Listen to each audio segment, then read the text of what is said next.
to 2 below, mildest under cloud in the north and west. And now you're up to date on News Talk. Football on Off the Ball with Paddy Power.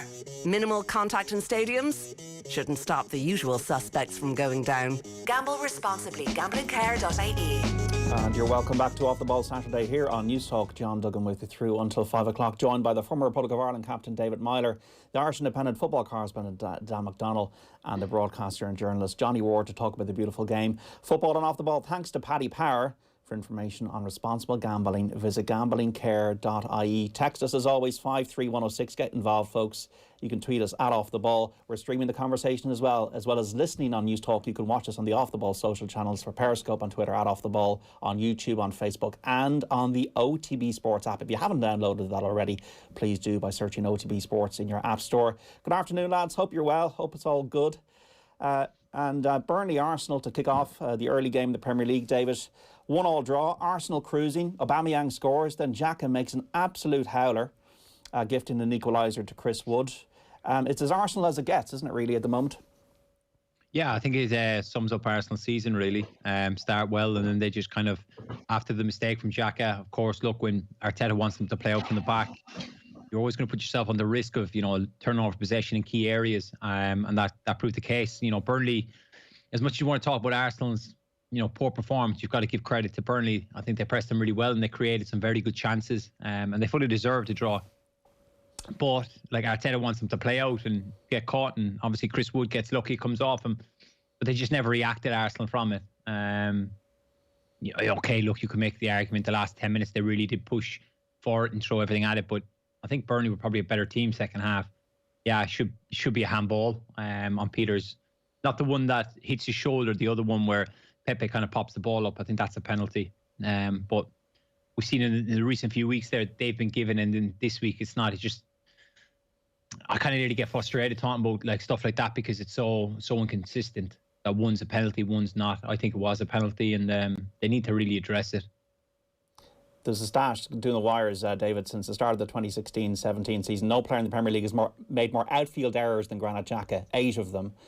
For anybody who hasn't seen the equaliser for Burnley, how bad was it?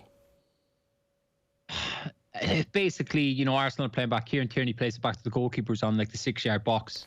He goes to pass it to the edge of the box where Xhaka comes to receive it. He takes a touch on his left foot, looks to play it to the right centre half with his right foot, and he tries to loft it.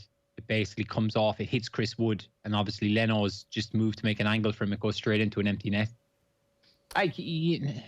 JD, the thing about the mistakes, people like Xhaka, he is a good player, don't get me wrong, but when they want to be the man who's starting off the attacks, getting the ball off the defence, they're going to make mistakes. That's normal. Stats can be very misleading at times. There's 8 mistakes leading to goals. It could be a bit harsh on him. Yeah, and the interpretation of them. The Mikel Arteta project, where is that now? It was such a great win at Leicester City last weekend, and then this today. It's always there's a movement forward, then there's a step back. What does he need to do with his team? Who should be in there next season? Who should be not in there? That's the $1 million question, isn't it? I think obviously Kieran Tierney's a wonderful fullback. You look at then the centre halves has been an issue, and they obviously signed David Luiz and Willian. The kind of question marks are raised of them. Pablo Mari looks not bad. Obviously, Rob Holding, who's played quite a bit this season, there was massive talks of him going on loan to Newcastle at the start of the year, and then he ends up playing a lot of games. Midfield, Elneny is another one who's on loan all last season. Comes back in, he's partnering Xhaka midfield the majority of games. It seems that they're four or 5 players short. Aubameyang will score goals, but he needs help. Saka is obviously a wonderful talent.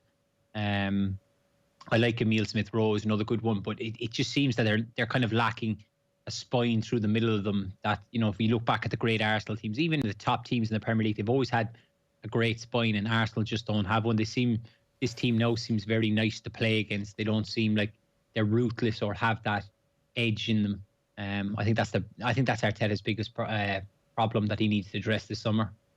Dan and Johnny, Robbie Brady came on for Burnley, which is welcome news for Stephen Kenny. I suppose it's when we're looking at the state of the nation before the Serbia and Luxembourg games in a few weeks' time, James McLean is out. James McCarthy went off during the week. We would love to have David McGoldrick, I suppose, involved in some capacity, but he won't be. What is the state of the nation with Stephen Kenny and the players he has available, and who should be really contending for the first 11 now? Yeah, well, I suppose you're getting to that stage now, JD, where like the smallest injury becomes significant, where it's always this time of year, this big gap between November and March. And listen, there is interest there, but sometimes you're talking about Ireland games and you know, you're sort of speculating over teams and stuff, and so much can happen in the meantime that it's almost rendered redundant a lot of the time. And we've seen that with James McLean dropping out, as you mentioned. I just have the sense with James McCarthy that he started off the campaign as the first choice. You know, I said it started off the Kenny era as the expected first choice midfielder, but I just don't know now if they can fully be sure that he's ever going to have that injury-free run, that they can 100%. I'm not sure that they would 100% have been planning ahead, say for Serbia, with James definitely being in the side, and in the way you might. You know, they might be, I'm sure, thinking about maybe a more rock-solid player who's always fit, you know, doesn't get injuries that often. That at least you have an idea they're going to be available. Someone like Conor Hourihane or someone like that who, in fairness, has a pretty good injury record. So I think with McCarthy and Robbie Brady, it is good news. And Robbie Brady's got great ability. I mean, like, it's the most obvious comment in the world to make. And I do think Stephen Kenny really rates him. But again, you know, he's never really had it's a couple of years since he's probably had a clear run. I mean, you know, we saw Robbie Brady a couple of weeks ago come on and get taken off in a game because he was struggling with an injury, he had a bit of a nightmare, and it's probably going to be hard for him, I would have thought, to play enough football between now and March between now and March 24 to like fully play himself into the side. But as you mentioned, there's a couple of other players missing in the midfield area. I mean, the state of the nation overall, I mean, we're not overburdened by players in great form right now, which is a concern. We saw Adam Ida come back and score last week, who'd been out of the frame for a good while. And you have like Jason Knight, who's been consistent. He was rested though recently in a game because he's had a full old season of it. And so it's you know, we've been through the Shane Duffy situation before. John Egan's obviously out. Kieran Clark's found a bit of form. And he's one probably poised to come in, you would have thought, but it's not terrific. I mean, I don't think we're necessarily talking about a whole load of players in form, but I suppose the only hope would be that you still have another couple of weeks now, that maybe some lads can sort of, who've been a bit quieter, can build some momentum towards it. But I think, you know, Serbia have picked a squad there that's more, you know, Matic has retired and they've picked some younger players maybe, and there's a new manager, so you're hoping that maybe sometimes the new manager bounce, but maybe you're hoping there's the opposite of that they're still finding their way. But it's we could do with a few more good news stories, I think, in the next couple of weeks. Johnny, what's your state of the nation on the Irish state of the nation? Yeah, it's kind of strange because, I'm coming from the perspective of being, I suppose, a racing journalist for the last few days. Oh, what's that? What's racing? What's that sport? Yeah, just on the Irish Times there, that 3 of the top 5 stories are about Gordon Elliott in the sports section, and I think RTE last night was like 5 of the top 10 were to do with racing, and none of this has to do with horses running around the track. So it's been a mad week, but then you realise that this Serbia game is, you know, just over 2 weeks away, and just to echo kind of what Dan was saying there, you know, you'd have to be really, really concerned. You know, how many players are even guaranteed to start? Those that are fit, you know, there seems to be question marks about nearly every position. I'm still holding out some hope, and I'm basing this on very little, that McGoldrick might come back, because I really think we do need him at the moment. We don't have a player. I have no idea who they're going to plump for up front in that really, really important position to hold up the ball and help us out, because, you know, let's be honest here, we are a little bit up again. But, you know, I know they're really, really respectful of the quality that Serbia have. It's the fact that it's behind closed doors is a help, but this is a massively important game in which not only do we go in after scoring 1 goal in 8 games, we go in with literally, there must be 9 or 10 positions where you're like, well, who's going to play there, and who's going to play beside him? What system will we play? Will our players that are fit now still be fit then? They're coming off the back of like this manic season. Dan mentioned a night getting rested there. Players who have been playing have had a really busy schedule, but a lot of the Ireland players are kind of, it's hard enough to know what sort of form they're in anyway. Midfield is, I don't know, it looks a bit of a nightmare at the moment, really. McCarthy's had a bad season, really, between injuries and kind of playing okay when he was playing. Robbie Brady comes into it, but hasn't played consistently for Ireland in a very long time. Do we rely now on the likes of Knight to come in? At least he's been playing regular football. I imagine that you'd have to be lying to say if you think they would know what their best team is at the moment. Aaron Connolly's had an okay season, not bad. He hasn't been banging in the goals, but it's asking him an awful lot to play in a central role. I think at this stage, Ida's goal is timely, but he's looked very raw and inexperienced when he's playing for Ireland. Troy Parrott hasn't kicked off yet, so I don't know. I mean, I'd like to hope that McGoldrick might come back, to be honest, because I think his Sheffield United are almost certain to get relegated, and maybe this will colour his judgment, but I'm maybe basing that only on a whim. To be honest now, I'd be very worried about the Serbia game, because it's the biggest game for, the Serbia games are massive, and we're not going into it in good shape. David, would you echo that? I think the two lads have covered a lot there. Look, I was on here the last time after the last international thing, and I said, obviously disappointment in the results. Lads needed to go away and make sure that they were playing regular football. And the thing is, a lot haven't. That's the big thing. And then it's very difficult to come into an international camp when you've not been playing regularly for your team. And as we sit here, could we name an 11? That's the difficult thing. Even, you go back to the times of Mick, Martin, before that, you could always probably stagger a guess. You might have 2 or 3, but you knew lads were playing. At this time, we don't. Like, even as Johnny's talking there, he's talking about, is David McGoldrick, not going to, is he going to come out of retirement, international retirement, and play again? We don't know. And that's where we're at the moment. So it is tough. Look, it's going to be hard for Stephen, but whatever players play need to be ready. How much football they can play over the next 2 weeks is a big factor. So it will be certainly interesting to see what squad he announces. Maybe there might be 1 or 2 curveballs of lads that we didn't expect who could be playing regularly in lower division or something. Who knows? But I suppose only time will tell. Is it more important, David, for players that are playing regularly to be in the setup and in the team than players that might have a name but are not, or haven't been, or a bit out of form? Well, we've seen with Stephen. Say that again. Sorry.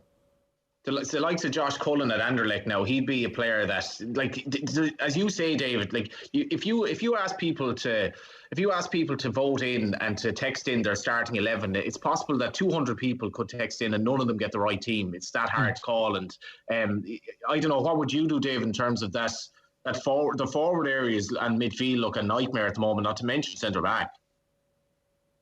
I think with the forwards, it's kind of obvious that Stephen is going to go with Adam. Adam's kind of his go-to man. We've seen that when Adam played in the last couple of games. Albeit, you can talk about his inexperience. If McGoldrick does come back, then I think McGoldrick will lead the line. But look, I don't see why he would come back. If he steps away, then he's not going to come back. So I think it's just honestly, Johnny, I don't know. I really don't. Like Seamus didn't play the other day. Matt hasn't been fantastic since he's gone to Spurs. He's not played a lot of football. You look at then John Egan has picked up a knock. All right, Kieran Clark is back in the Newcastle team, which is a plus. Darrell Shea is playing. Enda is playing for Sheffield United. They're not, albeit, look, they're bottom of the Premier League table, but he's been playing. James McCarthy's obviously picked up the injury. I wouldn't rule McLean out, just so you know. James is one of those fellas who suddenly gets a drastic, regain of health and will make himself available if any way it can be. But it's just, even there, I'm still plugging at names, thinking, like, will they be fit? Won't they be fit? I don't know. Like, as you say, the only one you could probably hang your hat on at the moment is probably, Jason Knight at Derby, because he's played and he's in good form and they've picked up since Rooney's taken over permanently. I think he's one that's going to be nailed on and he's going to have a vital role to play in this team. I think there's 2 other names we should probably mention. I mean, we've named, I don't know how many players we've mentioned. I think James Collins actually still has a very good chance of maybe been involved in the Serbia game, maybe even ahead of Ida, although Ida has now come back playing. But I don't know if there's a view there that there's a sort of the older dog for the hard road in terms of what he could give you in that game, Collins, and he is playing every week. So that's probably one. And the other one would be Alan Brown. I actually see Malumbi's on the bench for Preston today, and Alan Brown plays when fit. And I think before sort of he didn't have COVID himself, but before sort of the COVID contact situation took him out of the equation in October, I think he was probably set to play in maybe that sort of number 10 as such, in away games or tougher games, in that he's a sort of a hard-working number 10 that covers loads of ground. So he's another one that I actually think would have a bit of a chance, and I think Collins would probably have a chance. But really, as I mentioned, Malumbi went, was on the bench today. Even Shane Long, you're thinking he's getting a bit of form back, and maybe he might come into it. But then he's on the bench for Bournemouth today. He's not necessarily. I know he scored, but he's not gone there and played every week. So there's a lot of balls hopping in the air, and I think that's, as I completely agree with David's first point, that you could probably normally pick 9 at a side or 10 at a side, and maybe have a debate around, I don't know, Connolly or McLean or something like that. But in this instance, it's way more open-ended, and there's a hell of a lot up for grabs. And you've got a new coach coming in, Anthony Barry, and you've got maybe 2, max 3 training sessions for a Wednesday game. So a lot of emphasis is going to be done on the coaching staff work away from the squad, then hopefully hitting the ground running on the Sunday/Monday and just hitting them with a plan straight away, as opposed to maybe having a week where they kind of build up towards the game. It's really going to be a lot of emphasis really on the preparation and ideas and homework that they're doing at this stage. We have Enda Stevens, as we said, playing for Sheffield United against Southampton. We got an update on that game from Dave Eason. Sheffield United 0, Southampton 0. Very, very few chances in the first part of this game, and the only real news of note is that Danny Ings has gone off injured once again for Southampton, his afternoon lasting all of 11 minutes, and he went down quite worryingly with no one else around him. Looked like a groin injury or a hamstring strain, but he's wandered off disconsolately, and Shea Adams, a former Blade, has come on to face his former side. It's Sheffield United 0, Southampton 0. 53106 for text messages. Josh Cullen did well last time. He's playing regularly for Anderlecht, says John in Cork.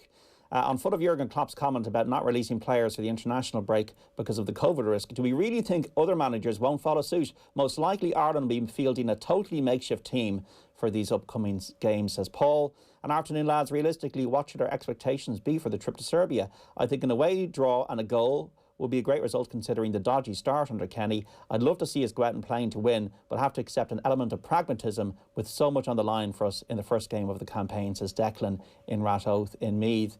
And there is probably a grain of truth in that, David, in that you won't have much time to work with the players. A style of football that is progressive and passing might have to be a little bit blunted to deal with the reality that you're in almost like a cup final situation in the first game. All right, if you look at, since Stephen's come in, he's said openly, I'm going to, play more attractive football, more passing. We've seen that there's been positive signs of that in the games that Ireland have played. So I don't think we'll go away from that. Of course, as one of the people who text in there said, we want to go out and, be positive and look to win the game. But I think if we can get a result, albeit a draw, regardless if it's 0-0 or 1-0, if we can get a result, then that's, it's fantastic, because down the line, these players that are out, who aren't available, will only slowly start coming back. But I think Stephen will go and he'll approach it with the same way. Look, there's not going to be a whole load of new faces. So the ones who are in the squad are going to be familiar with Stephen from the previous camps. So they're going to know the way he wants to work. Of course, Anthony Barry's come in, which is going to be different, like Dan said. He's only got a couple of days to work with them.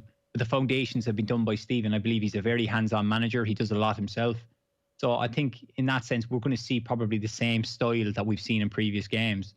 It's just that what squad are we going to have? What players are going to be available? Of course, as the lad said there are some options in midfield. Of course, Alan Brown's kind of one of those players who does go under the radar an awful lot. People kind of seem to forget about him.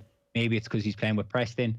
But he's done well in the time under Stephen. Of course, Stan touched on there, he had that COVID contact thing, so he didn't feature. But I could definitely see a midfield three of Knight, Howard and Brown. We'll wait and see what comes once the squad is announced, then you will have a more clearer idea of who's available, because you never know.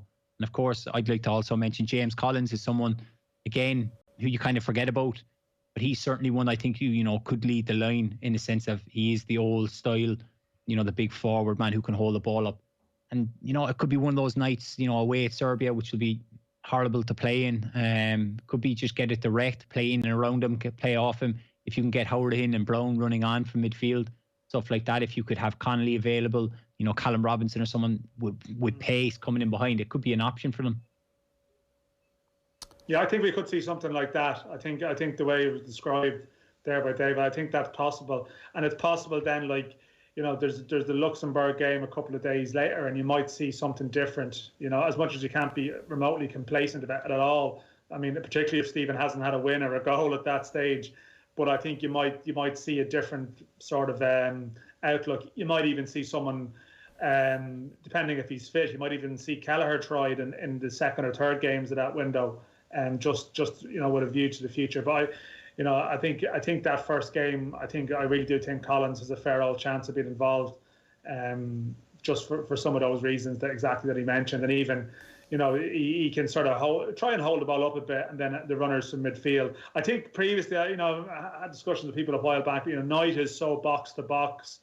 You know, he's a real sort of box to box midfielder. Like, what type of player would you play with him in a two? And the only thing in that sort of setup would be, you know, would Conor Harrigan have to be very sort of quite more the most defensively minded of the three. And I know Conor can do that. He had to do that at Aston Villa at times when he had slightly more, you know, he had sort of McGinn and Grealish and other players around him. But obviously he's someone who's you know, very capable going forward himself. And even I think Swansea have used him in a quite advanced way at times.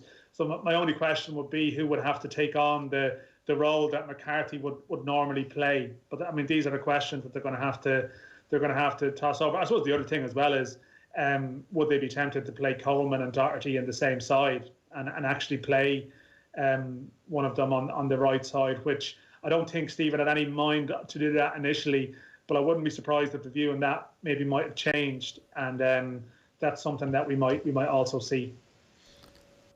We saw Liverpool lose a game at Anfield for the fifth successive time. First ever time that's happened since 1882, since they were founded, David. I know you've got a graw for Liverpool. Are you despairing? Are you just relaxed about it? Are you feeling that by next season there'll be a reset button pressed, these players will all be back? Or do you see more deeper issues at play with Liverpool at the moment? I think they're desperate for the break. I think the intensity over the last few years has probably taken its toll now. Look, been highlighted well enough by myself, others, you know, the defensive problems we've had and the players who've been out, but albeit Liverpool aren't scoring goals. I just think they're in desperate need of a break, kind of the season to end and just kind of regroup. A lot of people have said, like, you know, eventually Jurgen is going to have to answer some questions, but I think it's a lot of nonsense. He's delivered a European Cup. He's delivered, you know, the Premier League trophy. I think he's another 6 years of us asking questions before anybody can look at him. It's just they've got to find a way. I don't know if you saw Michael Owen's theory on what's going wrong about, like, Mane going through and he doesn't go down. There was a couple of challenges on him. There was Michael Owen had a theory. I'd be interested to see what you think about it. Michael Owen had a theory that when Mane's going through in on goal, and he's kind of like, there was a couple of occasions where it's looked like he's been fouled. He could have maybe dived over for a penalty or exaggerated. But he's thinking in his mind, I'm not going down because I'm not the penalty taker. Salah is, and I don't want Salah to score another goal. That was one theory that's been thrown out. I think it's a load of rubbish, personally. It's mad stuff, isn't it? It's sort of mad stuff, I would have thought. But David, just to cut in, David, a bit, like, I mean, and I know sometimes people get sick of, like, you know, media and people making an issue of something. But even the stuff with Salah's agent during the week and stuff, just putting out something during the game, like, I'm sure even amongst players, they're probably looking at that going, here, like, what's going on? Like, they've enough going on in the world at the moment, you know, without that being thrown into the mix. I don't know what you think of it, but that's just that to me is the first thing I'd be like, oh dear, that's actually a bit worrying now, you know, in terms of when something like that happens. I tell you, when it comes to agents, it really gets on my nerves. Like, I can't remember the last agent who scored a goal or got an assist. You know what I mean? He's out touting, like, of course, look, he'll be close to Mohamed Salah. He'll have daily contact with him. this whole thing of these cryptic tweets, like have a day off. You know, you're only as good as your players.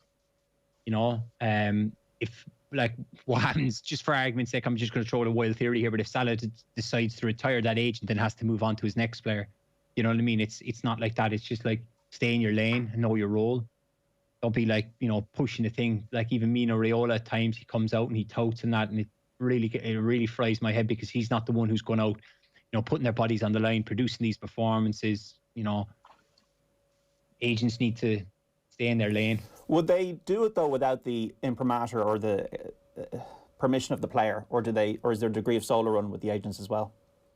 Of course, solo run. Yeah, like you can't.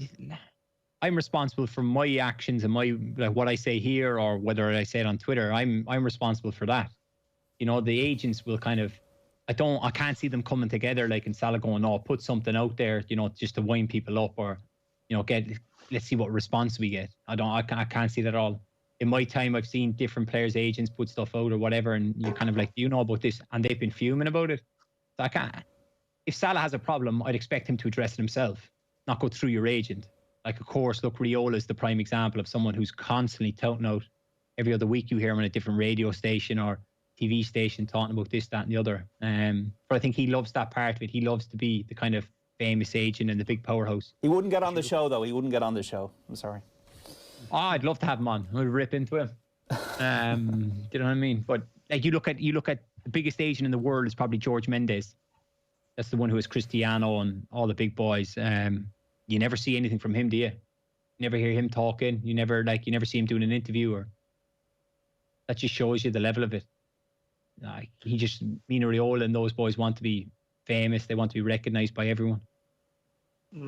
Like it's clearly not sometimes that the players like approve or tell them to do it, but there must be something in the relationship somewhere that the agent is able to convince the player, no, listen, you leave it to me. You know, listen, I know this isn't your thing, but I remember, like I heard a story recently. I can't really say what pertains to it, but like I know of a club trying to sign a player, and it would have been a good move for him, but like that player's agent was filling his head with, no, I'll get you this money elsewhere, and like that, that's obviously a part of the game that at a point the player has decided to trust this agent, even if people around them are saying he's bad for you, he's not a good influence on you, but there's clearly some link or some bond there, and even with Raiola and his clients, that like some of his posturing, it's bad for the clients, yet at the same time, there must be there's some closeness there where the player actually trusts them, that actually, because you would have thought Salah during the week would be fuming,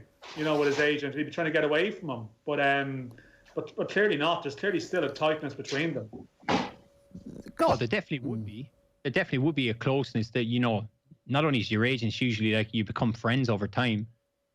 Like the example I've used is Raiola. Like, of course, if you're, you're Haaland and you want to go to Dortmund, and the conversation you're having with your agent is, your agent will ring you and he'll say, Dortmund are interested. Do you fancy it? Yeah, I do. Yeah, I'd be delighted to go there. Okay, great. They're talking about a 4 or 5 year contract. Okay, and then the next part of the question comes money. The player would say, I want X amount of money. The agent will say, okay. If the agent gets you that, then you can put up with the rest of the stuff. You know what I mean? That's kind of like, in what you're saying, there's kind of a level of trust in that, because if your agent is producing for you, then, like, I remember when I turned to my agent when I was at Sunderland, there was a bit of, Martin was obviously manager. Martin didn't want me to leave, and it became a bit of a hoorah.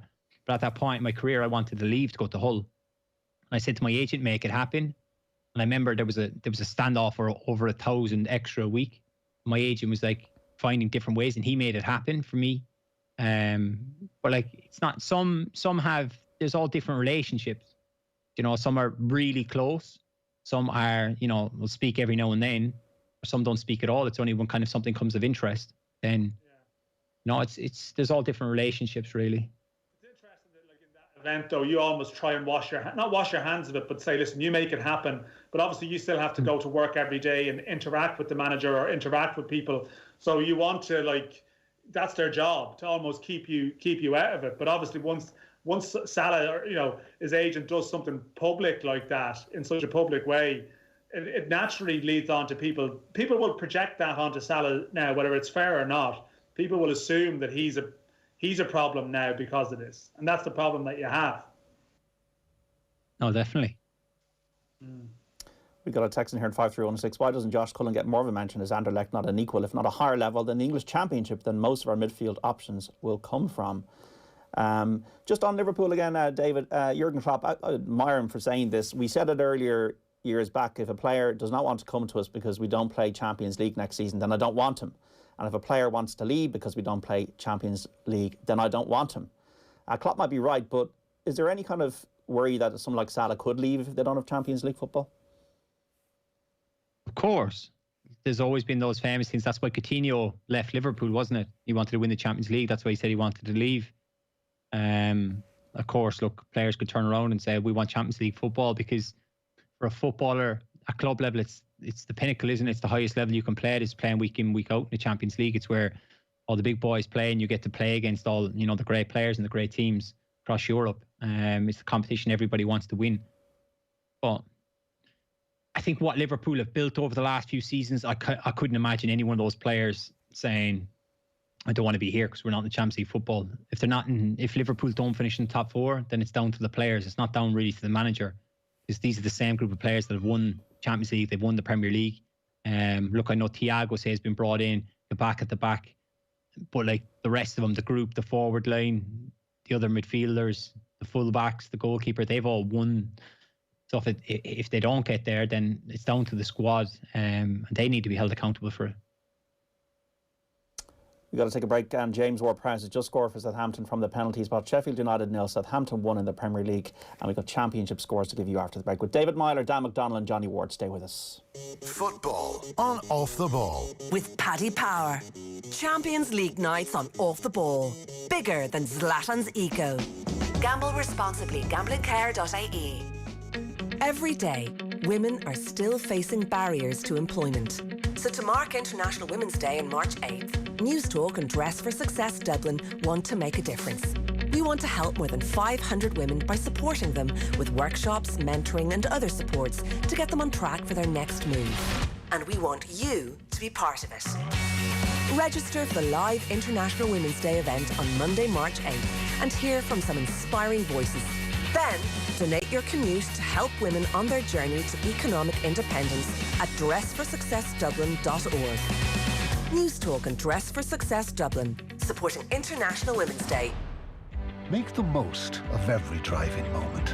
Surround yourself with comfort, style, and the latest safety technology. Choose from the award-winning range of Peugeot SUVs. The all-new 5008 with 7 seats. The all-new 3008 plug-in hybrid petrol or diesel, the 2008 and the fully electric zero-emission E2008, all with our unique iCockpit interior and 5-year warranty. Visit Peugeot.ie. Peugeot, unboring the future. Transform your home with the Green Hub from An Post, a hassle-free way to upgrade to a warmer, more cost-efficient home. We'll help you with everything, even the grant process. Plus, we have the lowest green loan rate, over €20,000. Visit onpost.com/greenhub or your local post office today. The Green Hub from An Post, the easier way to enjoy greener living. Lending criteria, terms and conditions apply. Info correct as of 1st of August 2020. Source ccpc.ie for Ireland's lowest rate over €20,000. An Post acts as a credit intermediary on behalf of Avantcard DAC. An Post trading as An Post Money is authorised as a credit intermediary by the CCPC. Avantcard DAC trading as Avantcard is regulated by the Central Bank of Ireland. To keep well over the days and weeks ahead, it's good to make a plan. Try to include daily exercise outdoors. It can really improve your mood. So wrap up, head for a run, get on the bike or just go for a walk within the distance allowed. And always stay 2 metres apart. Make your plan today to keep well. Find more ideas at sportireland.ie. If you could hear pain... It might sound like this! Or this.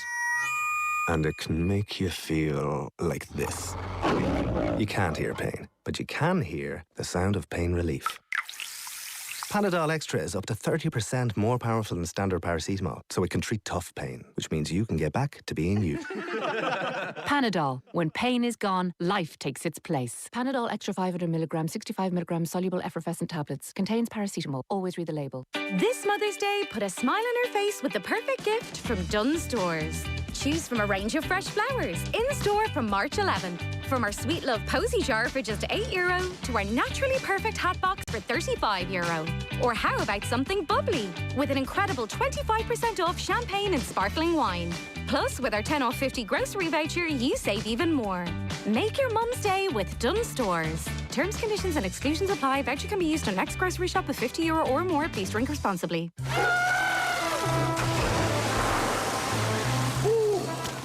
The Lotto jackpot is an estimated €6.5 million. Play responsibly in-store, in-app or at lottery.ie. The National Lottery. It could be you. Football on Off the Ball. With Paddy Power. Fake crowd noise? The Emirates never sounded so good. Gamble responsibly. Gamblingcare.ie. Now it's rolled out by Edison, given away to McTominay. He has a shot and he finds the net. Scott McTominay has put the seal on the Manchester derby this afternoon. A dreadful mistake by Edison, and with 96 minutes on the clock, Scott McTominay makes it Manchester United 2, Manchester City 0. Manchester is red tonight. And you're welcome back to Off the Ball Saturday here on News Talk. John Duggan with you through to 5 o'clock. The Manchester Derby is on News Talk tomorrow. Nathan Murphy and Kenny Cunningham calling the shots. Stay with us today and tomorrow for that. Now we're joined right now by the former Republic of Ireland skipper David Meyler, Irish independent football correspondent Dan McDonnell and the broadcaster and journalist Johnny Ward to talk about the beautiful game, football and off the ball. Thanks to Paddy Power. For information on responsible gambling, visit gamblingcare.ie. Text 53106, tweet Off the Ball. And we're streaming live as well. You can watch us on the social channels for Periscope and Twitter at Off the Ball, YouTube, Facebook and on the OTB Sports app. Just going to go through some of the scores. In the Premier League earlier on, Burnley 1, Arsenal 1. So Arsenal dropping a couple of points. They were dominant early on. Aubameyang scoring the opener for Arsenal. Wood equalising for Burnley after a horrendous mistake from Granit Xhaka. Sheffield United 0, Southampton 1 is the latest score. Aston Villa against Wolves 5:30. Brighton, Leicester 8 o'clock tonight. Watford 1, Nottingham Forest 0 is a full time from the Championship. It's Barnsley 0, Birmingham City 0, Bristol City 0, QPR 2. It's Coventry City 1, Derby County 0, Millwall 0, Blackburn Rovers 1. It's Norwich, the leaders 1, Luton Town 0, Preston 0, Bournemouth 1. It's Reading 1, Sheffield Wednesday 0, Stoke 0, Wickham 0, and Swansea City 0, Middlesbrough 0 in the Championship. I'm going to talk about Steve Bruce now and Matt Ritchie and this bust up during the week, which was quite interesting in the Premier League. And the topic of bust-ups came up, not least after that row.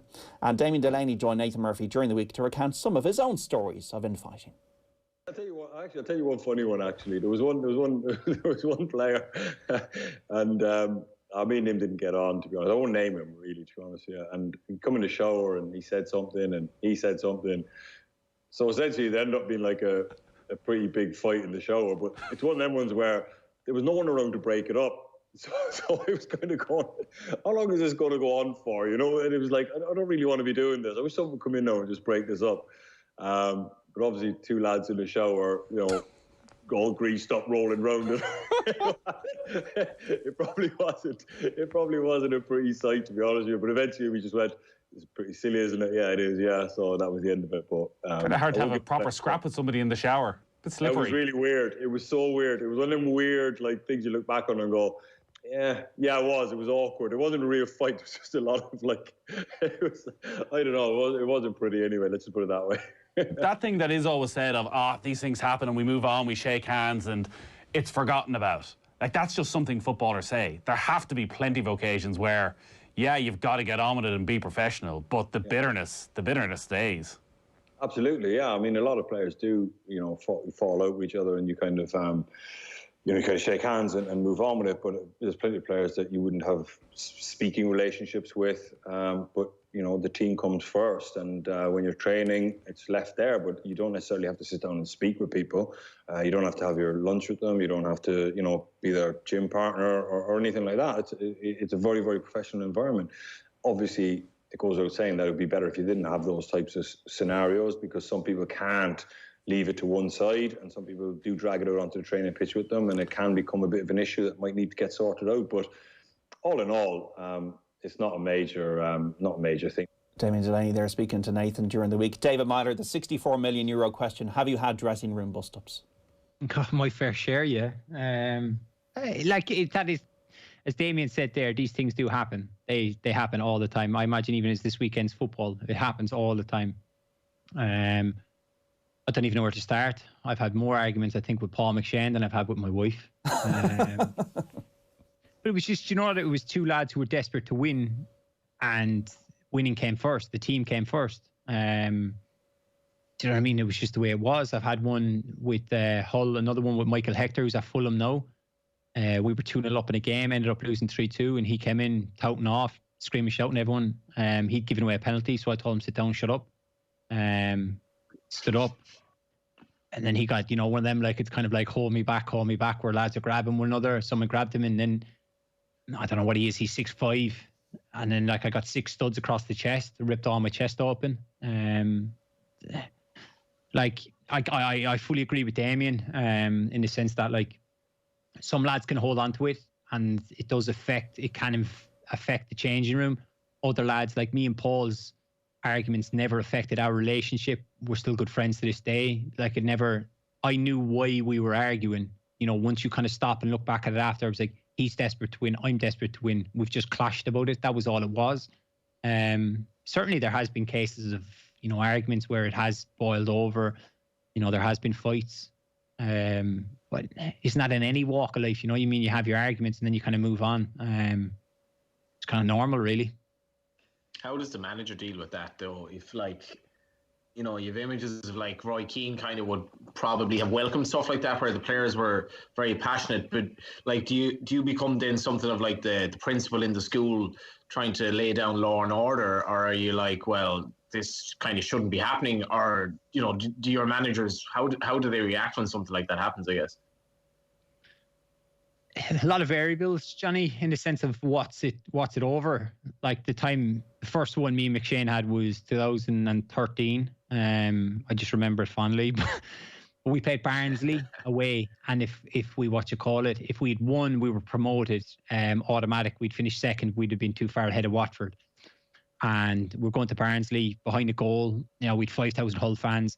A cross had come in from a corner. So I was at the front post, or the front area, say, just in front of the front post. Paul was behind me. Paul called for it. I headed it clear. They won the second phase, put it back in. They scored from it. Basically, ended up going on to beat us 2-0. But he went mad at me after because he called for the ball, and he would have, like, no doubting, he would have headed the ball further. And then I was like, oh, I've got to head the ball. He says a few things. I say a few things. Next minute, we're head to head. Then, like, Steve Bruce comes in and is like, sit down and shut up the pair of you. And that was kind of it. And then on the Monday, Paul came to me and says, Dave, about Saturday. And I said, don't worry about it. I said, like, and that was kind of like me. I don't know, was that a good thing? Because I said to Paul, don't worry about it. Like, just let's not even talk about it and move on. Like, you know, and then I think that's why we continued to go forward. But you'll always have different players will argue with different players. A very good manager will know who he can go after and who he can't go after. Certain players take it differently. They can kind of go into their shells. And we found at Hull, Brucey came after the Irish lads. If you were to speak to myself, Brady, Quinny, McShane, we seemed to always get it off Bruce because we could take it. We were always kind of like backs against the wall. We'll prove you wrong kind of people. We found like we had a secret night out in London one time after a game, and he found out. There was 8 of us, and the 4 Irish lads just got attacked. We were the only 4 who got it. But managers deal with it in different ways. I suppose it just depends, like, which players are arguing. Can these players kind of make up themselves and move on from it? So that could be construed as an anti-Irish thing, but in fact it was actually kind of a pro-Irish thing because he's like, these lads can take it. Yeah, he knew. Yeah, exactly. Good point. You clarified it because somebody would pick up on that. But it's the case of he knew I could take it because I would say, okay, I'll prove you wrong. And we used to always laugh and joke that like when the times got tough, if you look back at Hull from the time when we got promoted into the Premier League, those 2 years when we went to the FA Cup run, whenever Hull were kind of going through a bad period, the Irish lads always started. Why? Because he knew he could rely on us. And we'd roll our sleeves up and work hard for 90 minutes. Is that because, David, you had to fight harder than players domestically in England to get over there and win a place in the game? Oh, of course, yeah. You're going to be looked down upon. Not in some people could construe that as like a bad thing, but like I'm coming over from Ireland you know, you whatever football club you're at, you can have some young lads who've come all the way through the academy who know every member of staff, you know, the local news reporters, you know, going on about them and everything. And you're kind of coming over, who's this? And I remember when I first went to Sunderland, no, I had like lads winding me up in the change room saying the only reason Sunderland inside me because Roy was from Cork and I was from Cork, and you know, I used to get, you know, the piss taken out of me about it. But you're like, I'll prove you wrong. That was kind of the mentality. It's kind of like, it is a very professional business. I don't know if any of you saw Jamie Carragher recently on Sky, and he was talking, you don't really have friends in football. You have your, like I have the lads I grew up with, like my close buddies or whatever, the ones I went to kind of school with and I hung around with when I wasn't in school or playing football. They're still all my best mates to this day. I have a handful of lads I came across in football that I still speak to regularly. James Coleman, James McLean, Jordan Henderson, those lads, we've remained very close friends. Kieran Clark's another one. We've remained close.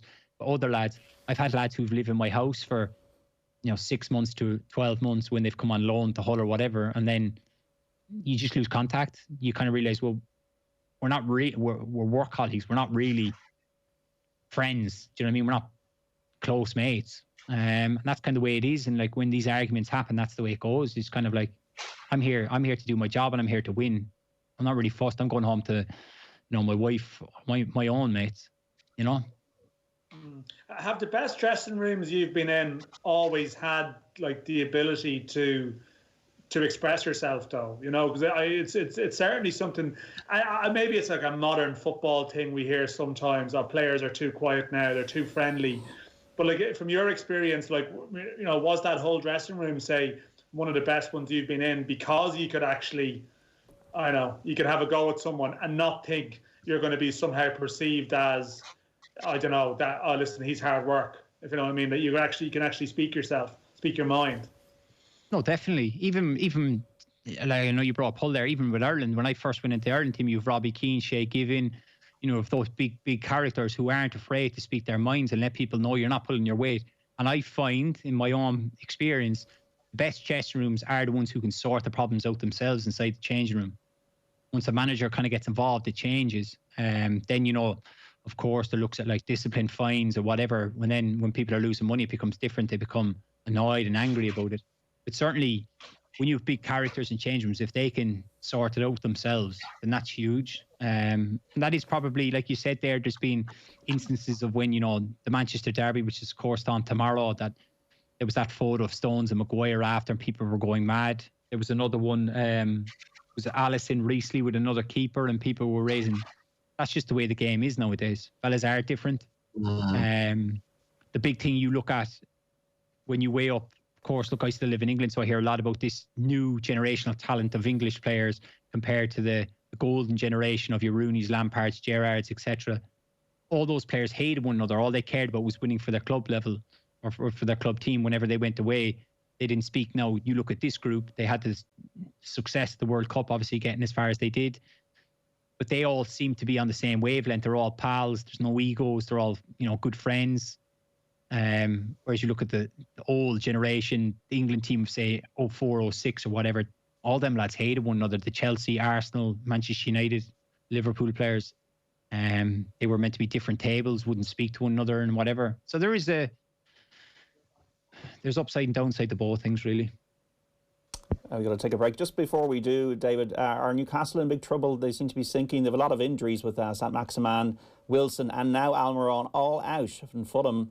You wouldn't discount them from staying up? Let you know at 2 o'clock tomorrow. Look, they've got an important game tomorrow against West Brom. If they beat them, then, you know, it's on Fulham. Fulham play Liverpool, which is going to be a difficult game for Fulham. They just need to get points on the board, of course.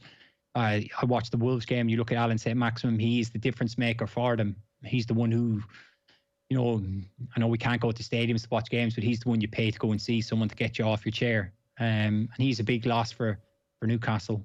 So it'll be interesting to see what way he lines up, Brucey, and what way he wants to attack them. But they certainly can't get beat by West Brom.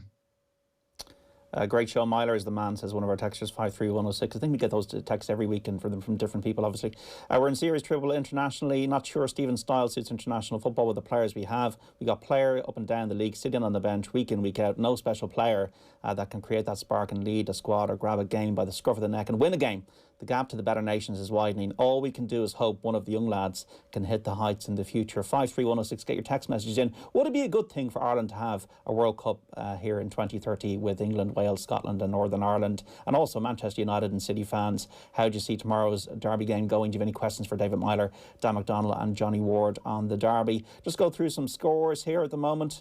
In the Premier League, Burnley 1, Arsenal 1 is a full-time. And a half-time, Sheffield United 0, Southampton 1. James Ward-Prowse with the only goal of the game so far for the Saints. It's Aston Villa against Wolves at 5:30. It is Brighton against Leicester at 8 o'clock this evening. Full-time in the Championship, Watford 1, Nottingham Forest 0 earlier on. At half-time, Barnsley 0, Birmingham City 0. A latest score, Bristol City 0, Queen's Park Rangers 2. It is a half-time score, Coventry 1, Derby County 0. Half-time, Millwall 0, Blackburn Rovers 1. And also half-time in the Championship. We've other scores coming in there as well. What do we have? We got Norwich, the leaders, leading Luton Town by 2-0.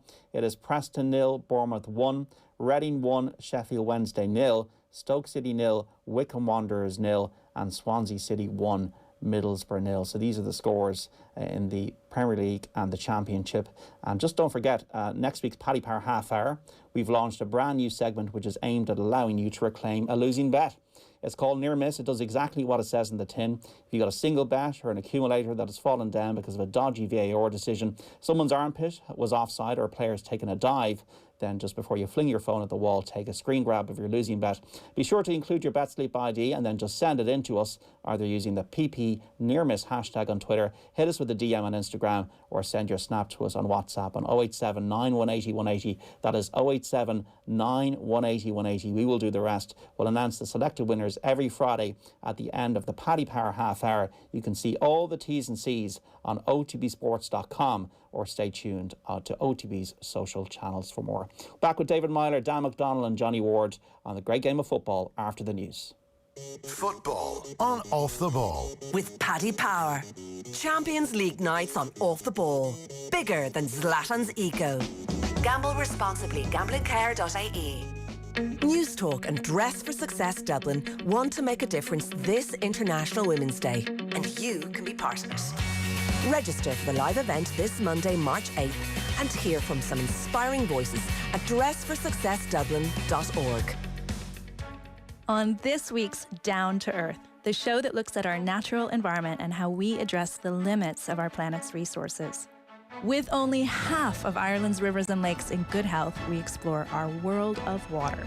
Sinead O'Brien, Trish Murphy, and Barry Dean discuss the causes and solutions to our growing water quality problem.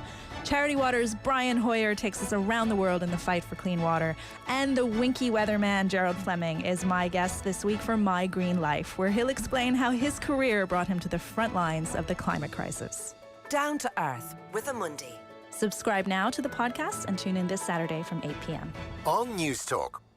Sean, what's that thing going round the garden? That is our new Husqvarna Auto Mower. Auto mower? Yeah, it's a robotic lawnmower from Husqvarna. Cuts the grass automatically, has GPS tracking and an app. Even works in the rain. I just thought, why spend time cutting grass when I could spend it with the family? Great! You can put the dinner on, so... No can do, love. Have to paint the man cave. Husqvarna Auto Mower. Never mow again. Learn more at husqvarna.ie. See how good TV can be with the world's best-selling OLED brand. The LG CX series gives you the ultimate picture quality so you can enjoy films and sport like you've never seen them before. For more information, go online to powercity.ie. Bargaintown are now delivering our famous range of pocket coil mattresses nationwide. See our brand new website for more details. Bargaintown.ie. InsureMyCars.ie. Make it a really good afternoon and check out the great car insurance discounts at InsureMyCars.ie. Ireland's trusted car insurance specialists. For super family savings, check out InsureMyCars.ie. City Financial Marketing Group Limited, trading as InsureMyCars.ie, is regulated by the Central Bank of Ireland. Welcome to Go Loud Jazz, the new home for jazz music in all its forms. big band, bebop, smooth, and everything in between. Featuring a mix of new tunes and famous tracks by legendary artists, from Monk and Davis, Parker and Coltrane, to Ella and Billy. Go Loud Jazz. Fascinating rhythms. Download the Go Loud app now for free. Go Loud. Podcasts, radio, and music to your ears. If you are aged 80 or over, you'll be offered a free COVID-19 vaccine next. You don't need to register in advance. As soon as your vaccine is available, your GP will let you know. Everyone else will be offered the vaccine when it's their turn. If you have questions about your COVID-19 vaccine, we have answers you can trust on hse.ie. Or you can call HSE Live on 1850 24 1850 from the HSE. Let's make today a good day. Let the shutters up and the customers in. Let the team know I couldn't do this without them. Let me learn to let go, to trust. Let me give it my all. Let's do ourselves and the business proud. Right. Let's get to work. At AIB, we know it takes a certain kind of brave to run a business. We see it and we back it with cash flow solutions tailored to your business needs. Let's see what we can do for your business. AIB, we back brave. Lending criteria, terms and conditions apply. Allied Irish Banks PLC is regulated by the Central Bank of Ireland. Our shops may be closed right now, but the action continues at bar1racing.com. Live in-play betting, lucky numbers, and your favourite sports markets. Check out our app at bar1racing.com. Your number one bookmaker, where the customer is always number one. Over 18s. Please gamble responsibly. Visit gamblingcare.ie. This Sunday morning on Alive and Kicking, Paula McLean on combining her love of fashion with her drive to raise money and awareness for cancer. Dara Quilty on the difficulty of watching someone you love go through illness and the power of giving back. And Cork Principal Niall O'Sullivan on how a freak accident at his home led to a call to the air ambulance which saved his life. Alive and Kicking with Claire McKenna. This Sunday morning at 9. On News Talk. Future of Work with Jess Kelly and Gavin McLaughlin. On episode 1 of the new series of Future of Work, we're looking at well-being. What does it mean? What role do managers play? And what are the consequences of getting it wrong? Future of Work with Jess Kelly and Gavin McLaughlin. Thanks to VHI Healthcare. On News Talk. Tune in on Saturday at 7 or listen to the podcast now on newstalk.com. Newstalk.com/extra. It's what you've been missing. Across Ireland. This is the IMRO Radio Awards National Station of the Year. This is News Talk. It's 4 o'clock. Good afternoon, I'm Stephen Burke. A woman's been seriously hurt in a shooting in Dublin. It happened in the Bluebell area of Inchicore earlier this afternoon. She's been taken to St James's Hospital with serious injuries. Gardaí are at the scene and a technical examination is due to take place. The chief executive of Davy Stockbrokers has quit after the central bank hit it with the biggest ever fine on an Irish stockbroker. Brian McKiernan and 2 other senior executives offered their resignations 4 days since the findings of a probe into a 2014 bond sale became public. The regulator said the firm would have to pay €4.1 million over breaches of market rules. Labour's finance spokesman Jed Nash says there must be personal consequences for those involved. The central bank used a piece of law to carry out this investigation, which also enables them to similarly investigate the actions of individuals and to hold them to account and make them liable. So the question for the central bank now is that are they prepared to pursue that course of action? There's a large Garda presence in Cork City this afternoon as an anti-lockdown protest gets underway. The organisers say it will be a peaceful event and condemned last Saturday's riot in Dublin. Ralph Riegel from the Irish Independent says many high-profile Cork people have spoken out against it. You have the Lord Mayor of Cork, Councillor Joe Kavanagh. He has said that his fear is that it could prove to be a super spreader event. And then last night you had the Minister for Foreign Affairs, Simon Coveney, tweeting, basically pleading with people, don't go to this. The Justice Minister hopes new guidelines aimed at reducing personal injury payouts can be implemented in the weeks ahead. Minister Helen McEntee says it's important it results in reduced costs for businesses. We do have to give time for these guidelines firstly to be implemented, and I will bring a memo to Cabinet on Tuesday to outline exactly how and when they will be implemented, and I hope that will be in a matter of weeks, and then we need to assess what the implications are. And religious protesters have gathered outside Cyprus's state broadcaster demanding the withdrawal of the country's Eurovision entry. They claim El Diablo by Elena Tsagrinou promotes satanic worship. She says it's actually about an abusive relationship between two lovers, and the Cyprus Broadcasting Corporation is backing her up. It's 2:04. News Talk Weather. Thanks to the AA. For our most competitive discounts on car insurance, go online to the aa.ie.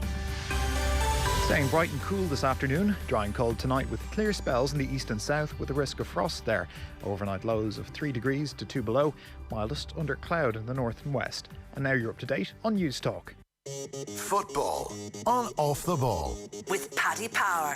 Minimal contact in stadiums shouldn't stop the usual suspects from going down. Gamble responsibly. GamblingCare.ie. You're welcome back to Off the Ball Saturday here on News Talk. John Duggan with you through to 5 o'clock, joined by the former Republic of Ireland captain David Meyler, Irish independent football correspondent Dan McDonnell, and the broadcaster and journalist Johnny Ward to talk about the beautiful game, football and off the ball, thanks to Paddy Power. For information on responsible gambling, visit gamblingcare.ie. 53106, the text number. Tweet us at Off the Ball. Just on some Scottish scores, I know somebody was looking for them. We got Rangers leading St Mirren by 2-0 in the Premiership, so 2-0 for Stephen Gerrard's side. Aberdeen 0, Hamilton 0, Motherwell 1, Livingston 0, Ross County 1, Kilmarnock 1, and St Johnstone 1, Hibs 0. Will we see a World Cup on these shores in 2030? Now, this has been proposed in September of 2018. This is not a new thing. I think it'd be great to have a World Cup here because it is the greatest show on earth. But the Irish game, obviously in deep trouble at the moment, needs to be sorted out first, infrastructurally, and also limitations. Only 2 stadiums really relevant that could host a World Cup game that are over 40,000 in capacity: Croke Park and Lansdowne Road. I don't know why England didn't just go it alone, because England do deserve a World Cup at this stage. We also might have to qualify. If we didn't, it would be a strange situation. Is it a PR gimmick? Could it be a good thing for the country? 53106 if you want to get involved in the conversation, or are we being typical Irish and shooting it down straight away? David Meyler, a World Cup in 2030 in Ireland, is a pie in the sky stuff for you? It would be fantastic, but I just don't see how it's going to work. Obviously, like I said a while ago, living in England, Boris has come out and said that he wants to bring football home and they're aiming for the 2030 World Cup. Who knows? You know, certainly interesting. I imagine the lads will have a fair opinion on it, but it would be great. You know what I mean? If it was in England, whatever, it would be great to have it in, you know, some games played in Ireland or whatever. But time will tell. Daniel, I know you spoke about this the other day, and it's something you feel quite strongly about. Well, yeah. I mean, listen. The idea of the World Cup bid, it's not something I have a particular issue with. I mean, on balance, I probably still come down on the opinion that I'm not sure if it's something that we should be directing a huge amount of spending towards. I think there's other things. I think there's other ways that government even could spend money on football in this country. But I'm not madly opposed to the concept, and I think they'd have a chance. You mentioned why would England go alone? England just can't win it on their own. They're not popular enough, and you know, and I think that's why, like Jonathan Hill spoke last week about, maybe they've tried the England bid, they've tried the whole football's coming home sort of stance before, and you know, it hasn't really worked for them. So I think, you know, that there's almost, I think there was even I mean, this goes back so far. You know, I think someone was pointing out, Sepp Blatter was speaking a couple of years back about, you know, even the Irish aspect, the two islands together, and there's a sort of a story there that could be sold. And I think that's why Ireland have come into it, because they're almost trying to sort of put a bit of a different sheen on an English-driven bid. What bothers me is and I've spoken about it at length on Tuesday, so I don't want to sort of go back over the same stuff again. But like what happened this week, this is a Boris Johnson news agenda story that's been spread to Ireland. And I mean, you can have theories about why that's happening, but it was basically a spin story, like a good news story. Let's get a good news story out during the pandemic. So, like, you know, sure, like, you know, people are wondering what's happened with vaccinations, and I wouldn't mind seeing people that are more than 5 kilometres away. But isn't it great to have a good news story about a World Cup bid that's actually been around for a couple of years anyway? So it's not been typical Irish shooting down that. like it's shooting down what is a blatant attempt at spin to like control the news agenda with a story that really like has been around for a period of time. And what we've seen off the back of that is typical Irish political nonsense, where people are putting out press releases about Semple Stadium, you know, and getting messy to the Semple Stadium. And some fella in Galway last night typing something on Facebook, a Fianna Fáil councillor, on about like, let's model the Everton Stadium to build a 48,000 seater stadium in Galway at the airport road or something. Johnny's probably well up for that in some shape or form. The Saudis That's already started. The Saudis will come in and build it for you, Johnny. But like, you know, the whole point of this is, right, what the World Cup bid realistically would be you know, Croke Park and the Aviva. The stadiums are sort of ready-made to some degree, although they probably need a bit of work. And, you know, but if you start suddenly talking about, well, you know, we should bring it around the country, which in theory you'd like to think could happen. Not a hope. But like, it's political nonsense, like, you know, and like even politicians coming out saying, well, maybe and like in a way, maybe the spin will backfire, because eventually they're going to have to disappoint people and say, actually, we're sorry, Galway, we can't bring it to you. We can't bring it to Tip. We can't bring it to, you know, Limerick, and we probably can't even bring it to Cork. Whoa. Oh, I know, Dave. I know. He coming to Cork. But like the problem is, Micheál has to put it out there now. But like in the bid discussions that have been going on so far, as far as I know, none of that is really deemed feasible at this stage. Now, if people want to talk about putting a load of public money into doing up Páirc Uí Chaoimh, like, you know, because it would need unbelievable, as much as it, like, there's enough money being spent on it already, but to get it up to like a World Cup tournament spec, you'd have to spend a huge amount more. And again, then you go down to debate of, well, you know, are we spending a lot of money and concentrating a bit on improving a stadium that will ever be accessible to football again? And like, I think we should have a bigger debate about sharing stadiums. Well, absolutely, like Páirc Uí Chaoimh. Yeah. But John, it won't, like, let's be honest, like, you know, that probably won't happen, right? So like, no, this is, but also I'm just saying that, like, the debate this week has just been rubbish, a whole lot of it, and it's just political attempts to get everyone distracted and to talk about it. So, but I'm not opposed to the idea of the bid generally if they decide that it's the best thing to do. But I think if you go down the road of let's committing loads of money to doing up stadiums for the sake of a World Cup bid, I'm sort of getting to the stage where I'm like, I'm not so sure about that. But, you know, sort of Croke Park, like, but like, it just got nonsensical during the week, didn't it? Like Doherty, I think, was out at one stage talking about it. You know, you got like what the hell is going on? You know, like with that sort of stuff. Like, you know, Doherty came on talking about what needs to happen with the bid, and it's gone to that sort of nonsense sort of news agenda stuff. But in real terms, you know, if Ireland could get a couple of games in a World Cup attached to a UK bid, and it was Croke Park and the Aviva, yeah, I can see the debate around it. But I also think you have to be realistic and say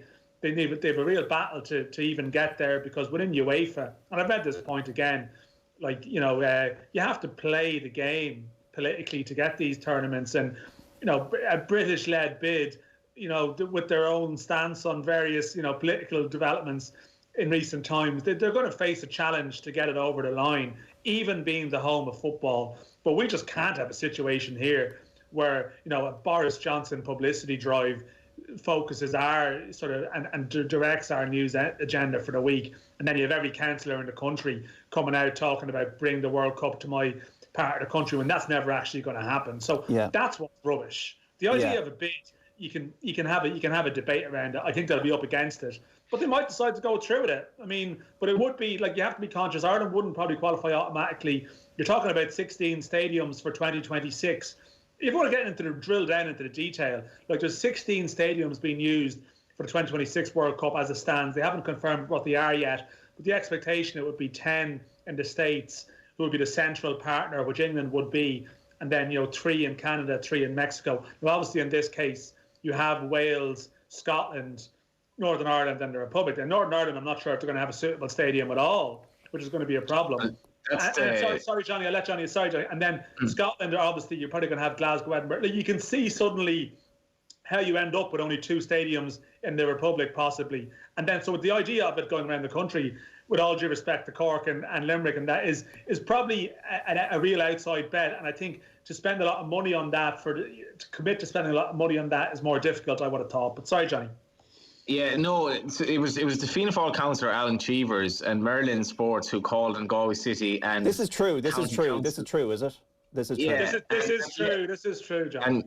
And Galway FA to ensure the West of Ireland is included in any World Cup bid, which is really absolutely laughable. I mean, consider the size of Galway City for a start, and the fact that it does have Pearse Stadium, but soccer in Galway has been badly neglected in terms of we have Terryland Park. It's a fine stadium, but it caters for 4,000 or 5,000 people. I'm kind of late on this. I agree with what Dan is saying. This has been used for political opportunism. And Boris once said he was asked, I think when he was mayor of London, what teams do you support in London, and he said all of them. I mean, that's kind of Boris, really, which is completely anathema to a football fan. But the Caseman Park one is interesting, Dan, because my understanding is that the plans they have for Caseman Park are for a 35,000 seater stadium. Yeah. I think it has to be 40,000. Now, if you were to do this bid, for me, it's absolutely imperative that Northern Ireland is involved in some shape or form. Absolutely imperative.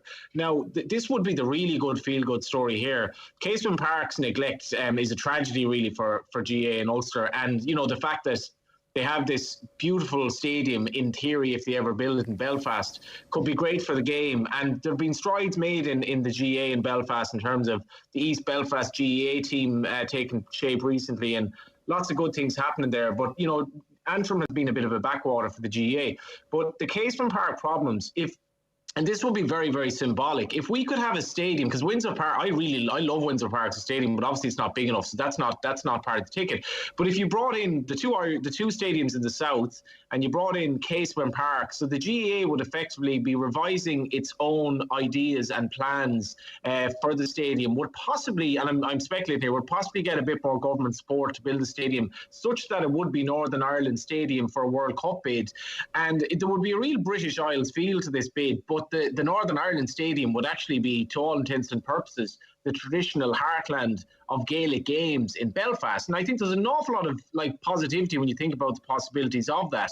And maybe it's something that could be a nice thing to talk about that would unite communities in Northern Ireland at a time when it's quite divided. So it'd be lovely, Johnny, but can you imagine then Mihal and Jack Chambers and having to go out and say, listen, we're not bringing it to Munster at all, actually. Do you remember that launch we had, and we said we might go, we've decided that actually our third stadium will be in Belfast. This isn't in the plan. Someone should have thought about this earlier in the week, maybe, did this backfire on us initially? I mean, the FEI have spoken about the bid at various times. It's just that the idea of the government, when the politicians become a spokespeople for any competition, any tournament, we're involved. And our sporting history in our country, Bertie, it's an absolutely it's a pathetic. Bertie, okay. Okay. It's a pathetic state of affairs that our football stadia in this country are so bad that we basically, we're tenants in the Aviva Stadium and we essentially have nothing else. It was interesting though, and this Alan Cheevers, I did read it and I found it interesting, I think is the word. But the last line I actually agreed with, this unicorn project which will never happen in Galway. It can also serve as a multi-sport, multi-use event arena for generations to come. We got a texter in here. Typical Dublin-centric view, 2 stadiums only. What about Páirc Uí Chaoimh, the newest stadium in the country? Páirc Uí Chaoimh does not have the capacity because of terracing to fulfil a World Cup. And also, it just got me thinking, and it probably is a debate for another day, I really do believe we need to move to municipal stadiums in the country. The state is too small to be given 30 million in grants to Páirc Uí Chaoimh. It's costing 96 million euro for Páirc Uí Chaoimh to be built. How many meaningful games are there a year? Is 12 million stadium is coming into Louth. Now, to be fair to the GA, they've managed their finances well, but why can't Dundalk play there? Why can't Cork City gain a groundswell of support for 20 to 30,000 people going to Páirc Uí Chaoimh every Friday night to play in a proper stadium that has got more capacity than Turner's Cross? Yeah, John, it's important to stay, and particularly with David on the line. I'm not saying the idea of the World Cup shouldn't be brought. I'd love if there was a bid and we had a stadium there that you could throw into it. I'm just saying that in reality, it just so happens that the only two stadiums in the country that come remotely close to the criteria for a World Cup. Like, you go to World Cups, you've been to, John, like, all the stadiums are almost the same. There's actually no personalities with a lot of them. They all have to have all these over-the-top, hospitality facilities and various other categories. So you'll even have like a really top-class club stadium that needs to be upgraded substantially to get to a major tournament standard. So even like Thomond Park's a cracking venue, but that'd need tens of millions of work to get up to standard. And Páirc Uí Chaoimh would be the same. They'd need to do an unbelievable job in it on top of what they've already done. And I just think that's not going to be palatable to people, really. 5316, I presume Casement Park won't be an all-seater. More likely Windsor Park would get major investment for the occasion, says Patrick. Also with England, they have all the stadiums there. They could host the World Cup on their own. They could host anything on their own tomorrow. They've got great stadiums in the UK. Let's move on to the Manchester derby tomorrow, guys. David Meyler, United, won 3 of 10 league matches since January the 12th. 5 points from 21 against the other teams, the Big Six. Only 1 goal scored in 7 games. Fernandes possibly looks a bit tired. Rashford been carrying a shoulder problem. Pogba possibly feeling the effects of him being missing. And City won 21 games in a row. Is it only going to be one result tomorrow, or can you see United maybe upsetting the apple cart? I think you'd have to lean towards a City win, certainly with the form they're in. As like you said, United haven't been fantastic, and even if you look at their record against the other teams in the Big Six, losing to Arsenal 1-0, and then the hammering from Spurs 6-1, they've drawn the rest of the games in all. So it doesn't look like they score many goals in the big games. So then inevitably it just leads towards City victory. But at times when United have been poor, Ollie has produced big results at big times if you look over the past. So you would be surprised if United got something from the game. Of course, it being a Manchester derby, like City will go and they'll dominate possession. United will look to catch them on the counter-attack, be progressive in that way. I wouldn't be surprised if they play like Rashford, Martial, Dan James, 3 quick forwards, and just try and sit in deep, stop City's attack, try and frustrate them as much as they can, and then look to counter the best opportunity. But I just can't see anything other than Manchester City winning because it's just the form they're in, the players they have. It just looks like they could nearly go unbeaten for the rest of the year. So it'll be an interesting game, but I wouldn't be too expecting of United coming out and dominating possession or anything like that. So I'm looking forward to it, though. Do you think they have got a clear identity under Solskjaer, David? I do think they do, yeah. A lot of people have been, it's always this number 9 question. I had a piece out the other day and people were kind of raising eyebrows about it. I do think United, the thing they're lacking is probably a proven goal scorer. I've touched on like Harry Kane, Jamie Vardy, Aguero, those types who will get you 20 plus Premier League goals a season. I'm not talking about other competitions, just in the league. I think Martial's probably too hot and cold in the 6 seasons he's been at United. He's probably not done enough or scored enough goals. That's their biggest concern. Like, of course, Cavani is a well-experienced player who's been around, but he's 34. You can't be expecting him to play 3 games in a week. It's just unrealistic. And then to be able to hit the heights that they want. But I definitely do think they have, a system of playing of the way they want to play. And of course, the big concern for any United fan is in the big games, they seem to have gone more defensive than, attacking wise.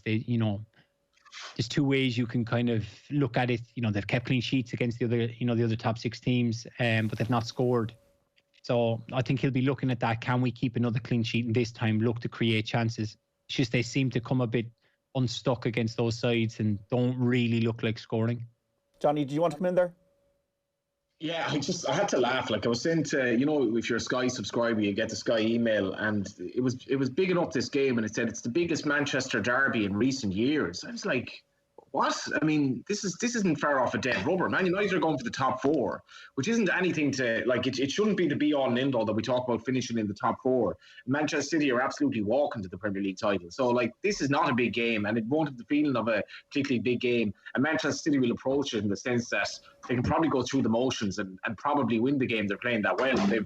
They against Wolves, they were able to put Gundogan and Stones on the bench. They'll come back in. Man United, they're having a good season, and I prefer a team kind of drawn a few games 0-0 than giving goals away left, right and centre, because like that's the bedrock of your team, and defensively they're not too bad. The problem here is they have missed Pogba a bit, and it's kind of hard to see how they're going to have any real foothold in the game. And Manchester City, the way they're playing now, and I'd have to go back to the start of the season. I was very sceptical that they could revive themselves and have this kind of new look under Pep Guardiola. They've done that, and they've this style of football now that it's I don't know what you'd call it. It's nonchalantly brilliant. It's the way they play. They've one player, I think, in the top 10 top goal scorers in the Premier League. Yes, they just scores goals from kind of all over the pitch, and they control games. And they're not playing with that ridiculous kind of high intensity. Maybe Pep Guardiola was conscious of the fact that this is a crazy season, and we do need to, retain our energies for the end of it. But they can now basically just freewheel towards winning the title and focus on Europe and maybe win a treble or a quadruple or whatever it is. I think they'll dominate this game and win well, but even Sky couldn't really get me that up for it, I have to say. We had Laporte, Garcia and Fernandinho at the back in the Lyon game, that ill-fated tie last year for City, and it's now Stones and Diaz, and they've been huge for City's progression in the last 2 to 3 months, David. No, they have to. They've been incredible. You look at Ruben Diaz since he's come in, this 23-year-old who signs for, I believe, 50, 60 million. You know, we'd have all raised question marks. Can he come in and have an impact? He's going to go straight into the team with the injuries Laporte had. John Stones was, of course, out of form, but he's come in. He looks like a Rolls Royce defender. He's had the same impact that Virgil had at Liverpool. The partnership he's built up with Stones, like in England here, everybody's kind of like saying, is this one of the best ever Premier League centre-half pairings? And, they're comparing them to your Steve Bold, Tony Adams, you're all the way up to Rio and Vidic and all that, which is like ludicrous considering it's only one season. But they've been incredible, the pair of them together. And even Pep's been able to chop and change and bring other players in, rest some of them. It's just remarkable. Diaz has just been, sensational. I think he'll go on to be one of the best centre-halves in the world in 2-3 seasons. Che Adams absolutely smashing in a screamer for Southampton. 2-0 they lead against Sheffield United in the Premier League. Yeah, it was interesting because the Liverpool was it Fabinho and Kabak, who was their 19th central defensive pairing against Chelsea the other night. You had an interesting piece, Daniel, on Fergal Harkin, who used to play for Bohemians and Finn Harps, is now doing a lot of the business around loan deals at Manchester City. Yeah, no, it's interesting. Probably like one of the most, I suppose, influential Irishmen in English football, but very much under the radar. I mean, Fergal Harkin, to sort of League of Ireland fans, would have been a player for sort of a decade or so between 98, I think, and 2007, mainly with Bows, but a bit in Donegal, in Finn Harps, where he's from. And yeah, like, even while he played in the league, he played in the Stephen Kenny team, where pretty much everyone else was full time.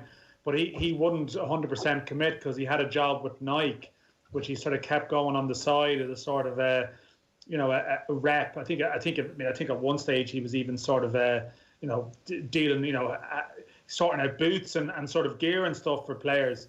But so he eventually, and Brian Marwood was working with Nike, who then went to become such a big part in City with this sort of the takeover, Middle Eastern takeover. And he took Harkin to Man City with him in 2009. He retired in 2007.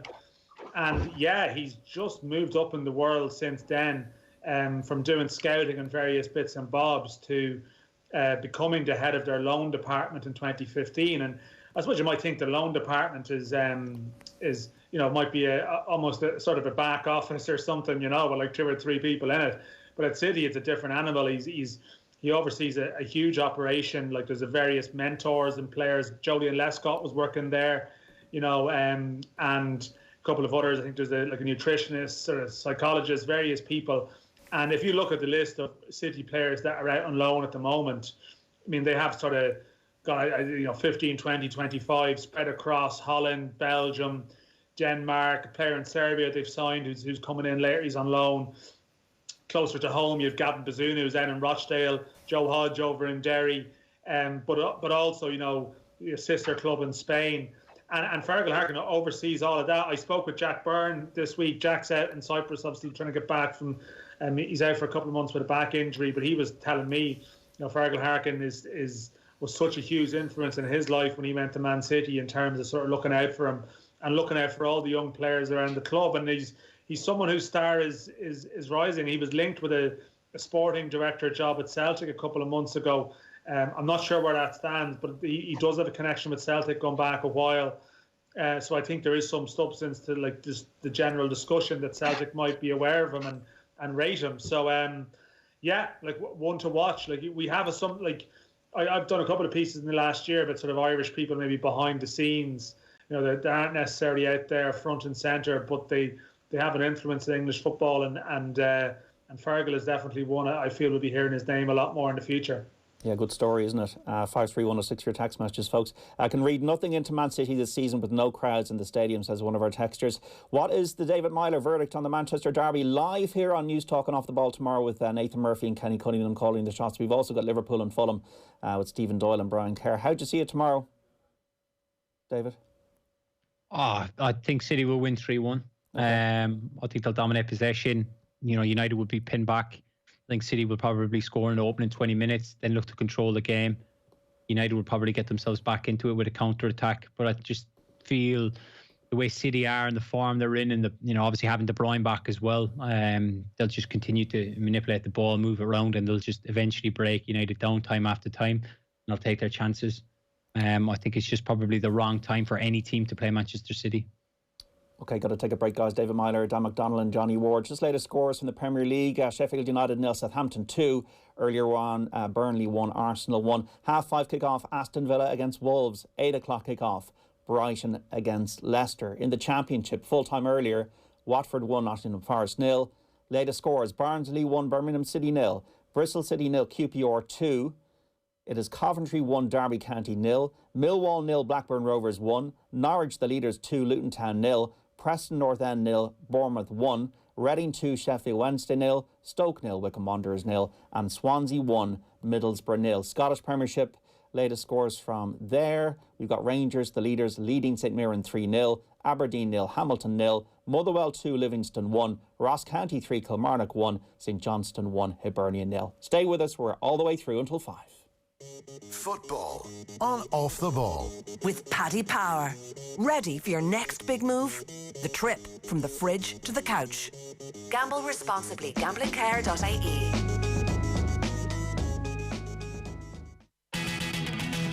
This Sunday morning on Alive and Kicking, Paula McLean on combining her love of fashion with her drive to raise money and awareness for cancer.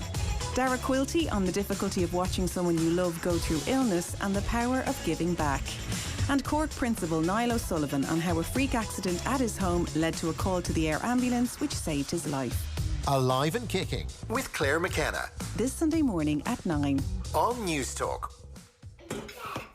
I'm the Kinsella's kitchen table. We used to have a good working relationship. I'd be included in evening meals, but days were my own. Since they started working from home, I've become Dad's hot desk, Mum's call centre and the kids' classroom. Today, their youngest didn't just go outside the lines while colouring in. He crossed one, blemishing me permanently with his marker. Mrs. Kinsella called FBD's insurance team. They cover damage to your homewares. After all, support is what FBD do.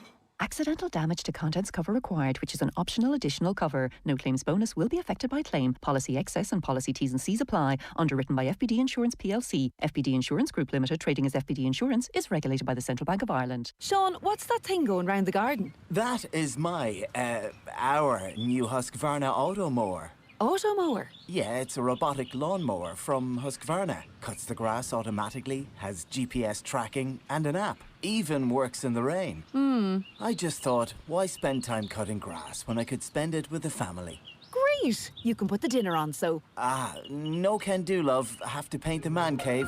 Husqvarna Auto Mower. Never mow again. Learn more at husqvarna.ie. At Energia, we know there's power in the Irish language, especially in words like uachtaráin. Uachtar is the Irish for cream, and uachtaráin implies the cream that rises to the top, the best of us. Or, as we know him, Michael D. Seachtain na Gaeilge le Energia, the power behind Focal Iontacha. At Tesco, we've got value with spring in mind. Pick up our Tesco Irish Slow Roasting Joint for half price. Was $11.70, now $5.85 per kg. Or choose from our many Easter egg offers, like Cadbury Cream Egg Large or Cadbury Oreo Large, and more, 3 for €9. And tuck into our Tesco finest hot cross buns with a 4-pack of apple and cinnamon or St. Clements and more, only €1.50. Tesco. Every little helps. The UK will introduce new checks on certain goods from April 1st as a result of Brexit.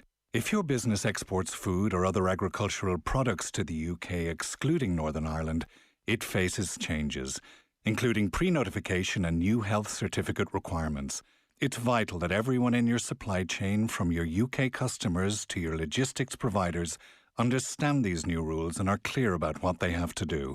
Visit gov.ie/Brexit for information and supports. It's not just that Sarah can't rely on the rains to come this year. It's not just that the only water left could cost her her life. It's not just that she has seen all her crops destroyed and she is struggling to feed her little boy. Like thousands of parents living in regions devastated by drought, Sarah is living in fear. And it's not just. This Lent, your love can make all the difference. Visit trocra.org or call 1850 408 408. Trocra, until love conquers fear. Football on Off the Ball. With Paddy Power. Ready for your next big move? The trip from the fridge to the couch. Gamble responsibly. Gamblingcare.ie. Foden again. Oh, what a finish from Phil Foden. Manchester City 4, Liverpool 1 at Anfield, and that is the pick of the bunch from a special player. And all the Manchester City players, including the goalkeeper, run to celebrate with Phil Foden, who cut in from the right-hand side and left-footed, smashed it into the top corner past Alisson. A special goal, and Manchester City are on fire right now. And you're welcome back to Off the Ball Saturday here on News Talk. John Duggan with you through until 5 o'clock. Tomorrow we got commentary of City and United in the Manchester derby. Nathan Murphy and Kenny Cunningham will call the shots. At the moment, we are joined by the former Republic of Ireland captain David Meyler, the Irish Independent football correspondent Dan McDonnell, and the broadcaster and journalist Johnny Ward to talk about the beautiful game. David, we got to say, well done Mick McCarthy. 1,000 games in management, and now with Cardiff, and he's doing very well there. Unbelievable. There was something, obviously, I was watching Sky before the game last night, and they were talking about how when he was at Millwall, as a 33-year-old, he'd gone upstairs thinking that they were going to get rid of him, and then they offered him the manager's job. To think how he's gone on in 1,000 games.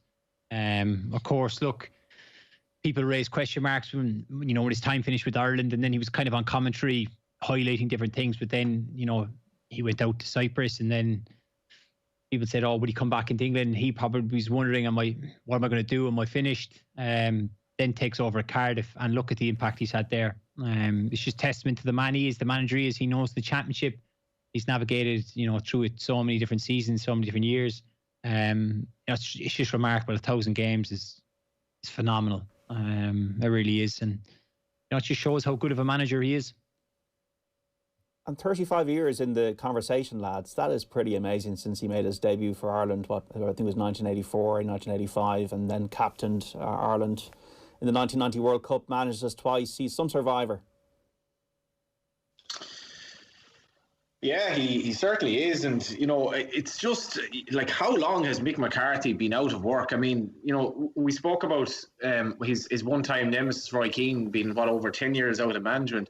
Like, Mick McCarthy just seems to have to be working in football, and he seems to have to be, managing a team. And the Cyprus thing, as much as it looked a gamble, he's just brushed that aside in no time at all. And I think, in fairness, Mick's appearances for the Ireland games in which, Stephen Kenny's team were involved maybe was questionable, but I still think he's a good man. I think players basically like playing for him because he's just a good man at heart. And the Cardiff players have obviously just reacted really well to him, and it's added a layer of interest to an interesting championship. But I just wonder, will Mick finally retire when he's 120, or is he just going to go on forever? Because he just wants to be managing the football team. Yeah, I think that's the impressive thing. I don't know, I'm not sure how many managers there are, sort of even over 60, say, you have Neil Warnock still going, and you do have a selected number of them, but it sort of takes like Mick is fully entitled to put his feet up and take a year off at some stage. I'm sure he could afford to do it. I don't think he's out there working because he sort of needs the money or anything like that.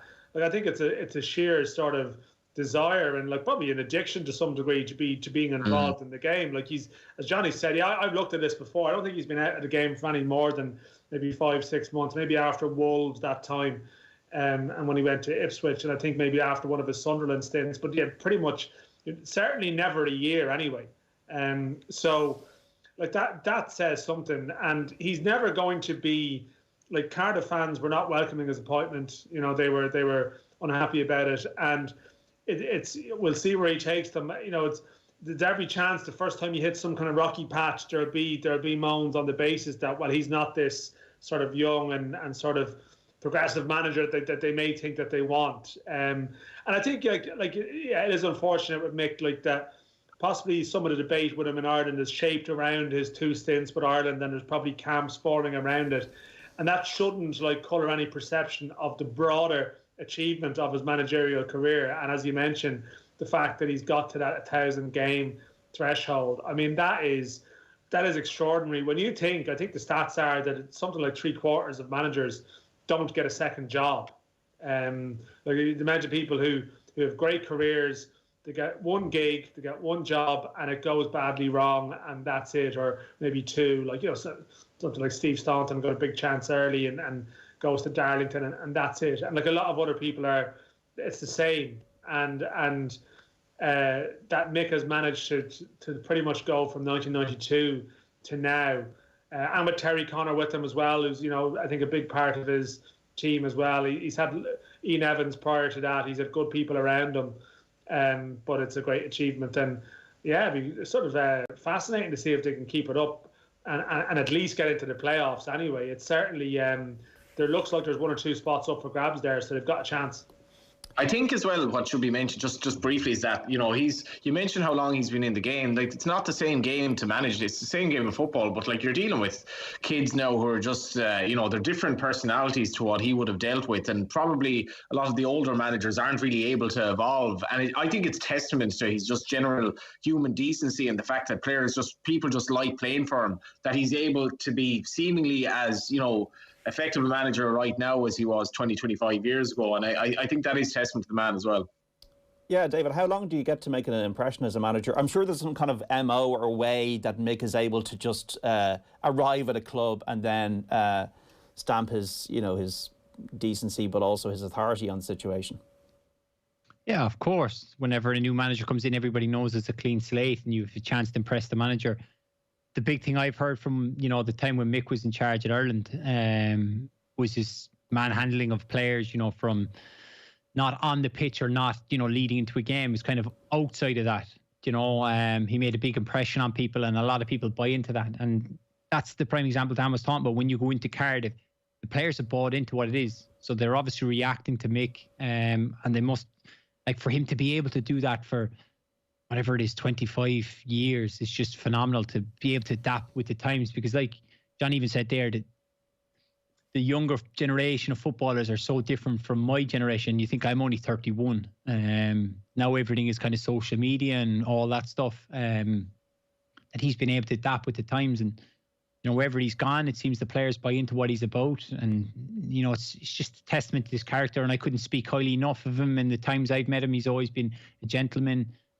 Even at the time I was kind of going on loan at Coventry, I remember I had several conversations with him on the phone leading in towards those camps, but then obviously I got injured. But it's just, he has a way of going about his business, and a lot of people are very respectful of that. And, you know, I couldn't imagine too many people would speak down of him. Daniel, I just noticed that Robbie Keane is doing a bit of work with Shamrock Rovers. I think he's helping out there at the moment. Yeah, it's sort of very informal. Although I think it's probably attracted a bit of sort of scrutiny, really. I mean, Robbie Keane, unfortunately, is in this situation where he's been paid a lot of money by the FAI, and I mean, this has been discussed since last April, and they haven't found a way of resolving it. And I don't think it's helping any of the parties involved. For whatever reason, they haven't managed to fix it up, and like, he's been paid a good wage by the FAI, and I just don't know why that really, you know, that hasn't been aggressively sorted out in some shape or form. But anyway, that's neither here nor there. Robbie Keane, for the last couple of years, has been a presence around the camp at Shamrock Rovers. He's got on very well with the coaching staff. He'd be very close to Stephen McPhail, who's the sporting director. So it hasn't been unusual in recent years for Robbie to like rock up the training and to be around the group, you know, when he hasn't been, say, working, he wasn't at Middlesbrough or anything like that. It's probably attracted more scrutiny in recent weeks because we obviously were in COVID times, and he was on the dugout, he was in the bench for one of their games last week. Now Rovers in pre-season have this thing where they play 2 games on the same day with different squads, and so he was on the bench for one of them. So I think he's sort of keeping his eye in, keeping around, but he's not. And he had to get tested and sort of be, you know, accepted into their bubble, which is why people wondered, was it leading to something a bit more structured? His representative is also the chairman of Shamrock Rovers now, Kieran Meyler, but it's more just I guess he's considering his next move, but he wants to be around football, and he's being invited in and is welcome into. I don't think he's doing a huge amount of coaching, but I think he's doing a lot of one-on-one stuff with the strikers, which is obviously a great thing for them to have Robbie Keane around, lending his voice. But no, it's been emphatically denied that it's going to lead to him sort of taking a job there. I think obviously he needs to figure out obviously what his next move is going to be. He probably needs to manage somewhere, if we're honest, and he probably needs to get on the ladder. I don't know what level he's going to get in at. He's linked with LA Galaxy. They've gone another way. Not sure really how strong the link was there or not.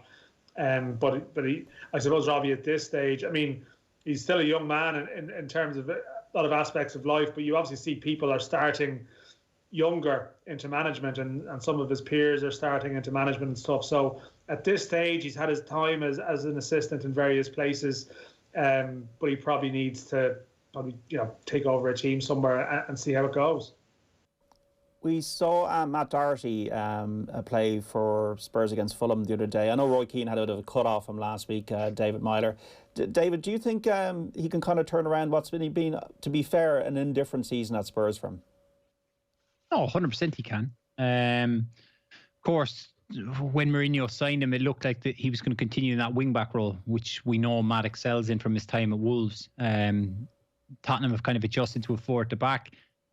People have always had those question marks, but there's no doubt he can turn it around. It's one of those you nearly need to go back to the drawing board and kind of recharge the batteries and kind of go again and just, maybe have a quiet word with the manager. What do I need to improve on? What is letting me down here? Of course, there was massive things over Aurier and his performances. Like anytime he plays, he does look like he's capable of giving away a penalty, which we've seen Mourinho talking about. There's no doubting Matt is and has the ability to get back into that starting 11, because inevitably we want him playing regular football, because then he's in the best form he can be for Ireland. So that's what we want. And, I hope he can get into that team and stay in that team. Do you lads, were you guys too young to remember St. Greavesy? I remember it, John, yeah. I touched on it during the week. I remember it being on, and I remember watching a bit of it. I remember because there was so little football on TV around that time. So, you'd seize on any show that was around. And I think even around the major tournaments, they would have had sort of a show as well, wouldn't they? Sort of Italian 90 and stuff like that. So I do remember it. I remember it sort of being a bit more maybe light-hearted than a lot of the coverage different type of coverage you might have today.